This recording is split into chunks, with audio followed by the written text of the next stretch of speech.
Jadi ceritanya waktu aku kelas 12 aku ketemu dia. Ketemu di lorong kelas terus saling lihat-lihatan gitu. Jadi posisinya aku nggak tahu kalau dia itu adik kelas aku. Setelah itu malamnya aku dapet notif dari Instagram ada yang ngefollow. Pas aku cek ternyata dia yang tadi siang. Besoknya aku lagi di bandara gitu mau pulang kampung. Terus aku post story, dia nge-reply story aku. Dan dia bilang, "Liburan ya kak? Take care ya, hehe." Karena aku lagi gabut di ruang tunggu bandara jadinya ya udah aku bales lagi. "Iya nih, kamu gak liburan emang?" Nah dari situ kita lanjut DM-DM-an sampai pindah ke Line.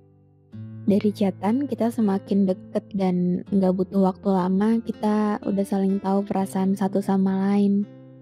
3 bulan dekat akhirnya jadian. Dia orang yang ngebuat aku mau pacaran. Soalnya prinsip aku gak mau pacaran. Sampai aku ketemu dia yang bikin aku berubah pikiran.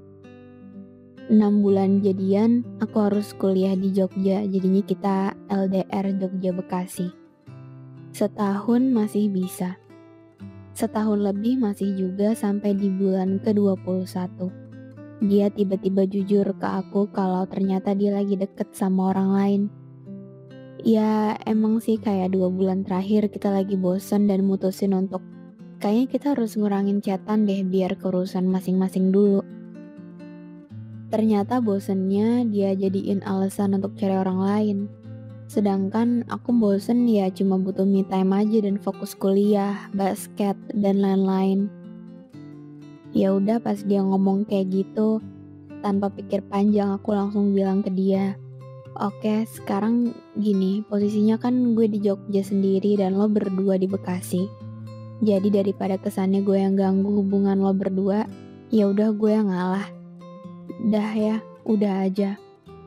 Dan dia mengiyakan langsung. Dan dari hari itu, dia besoknya langsung berubah. Yang tadinya care sama aku, malah jadi kayak orang asing. Ya aku tahu sih emang udah putus.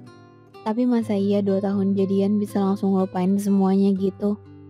Dan aku kira dengan mutusin dia aku bakal baik-baik aja, ternyata enggak. Beberapa minggu setelahnya aku chat dia lagi dan minta balikan. Karena posisinya waktu itu aku emang gak mau putus sama dia karena aku sayang banget. Tapi dia nolak dengan alasan gak mau LDR lagi. Dan katanya LDR capek, gak ada ujungnya, gini-gini aja. Itu posisinya bulan Desember dan aku juga lagi UAS. Terus aku ngomong, ya udah seenggaknya kasih waktu sampai libur semester. Nanti gue balik buat ngomongin ini dan dia mengiyakan. Bulan Januari aku ke Bekasi. Begitu nyampe rumah, besoknya aku langsung datangin dia ke rumahnya. Dan bener aja, yang tadinya ke rumah dia udah kayak rumah sendiri sekarang jadi awkward banget.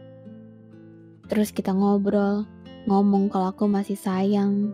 Sampai aku ngemis-ngemis kayak udah gak punya harga diri. Bela-belain ke Bekasi untuk ngomongin itu doang dan jawabannya tetap gak mau. Gak lama dari situ dia punya cowok lagi. Dan bener aja, pas masih jadian aku udah punya feeling kalau mereka berdua pasti ada sesuatu. Ya buktinya aku putus dan gak lama mereka jadian. Sedih banget, ngerasa gak adil. Yang selingkuh dia, yang jahat dia, tapi yang sedih, yang patah hati harus aku. Hampir tiap malam nangis, gak mood ngapa-ngapain. Kuliah jadi males sedangkan dia ketawa-ketawa sama cowok barunya. Dan sampai detik ini, udah setahun aku belum bisa ikhlasin dia.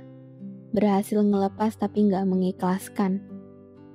Masih suka ngerasa bersalah kalau lihat dia post story sama cowok barunya. Kayak ya harusnya tuh gue yang lagi bareng dia sekarang, lagi video call, yang bikin dia ketawa. Ini capek banget sih San. Aku pikir move on itu gampang, ternyata ikhlas hal paling mudah diucapin tapi paling sulit dilakuin. Dan aku ikutin kata-kata kamu, aku gak mau mulai hubungan baru kalau akunya belum sembuh. Karena kalau aku mulai tapi kondisinya aku masih stuck sama dia, cepat atau lambat aku pasti bakal sakit lagi. Udah segitu aja, makasih udah dibacain. Ternyata cerita-cerita kayak gini bukan cewek aja yang ngalamin. Gara-gara dari sana, aku jadi belajar untuk ngerti ragamnya sudut pandang soal patah hati. Yang gak cuma dari cewek aja.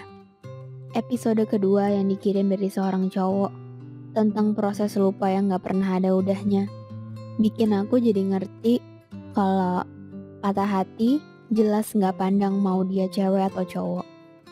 Sedikit dari mereka yang tahu bahwa untuk merasa kecewa kayak gini, untuk merasa sedih akan suatu hal yang mungkin dianggap orang terlalu klise dan terlalu lebay, bahwa cowok ternyata juga punya hak untuk sedih, untuk sakit.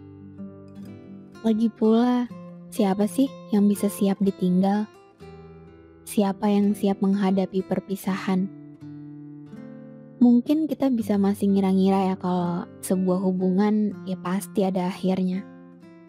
Tapi kan yang gak bisa kita prediksi itu kalau ada beberapa orang yang bisa mengganti hatinya dengan begitu cepat.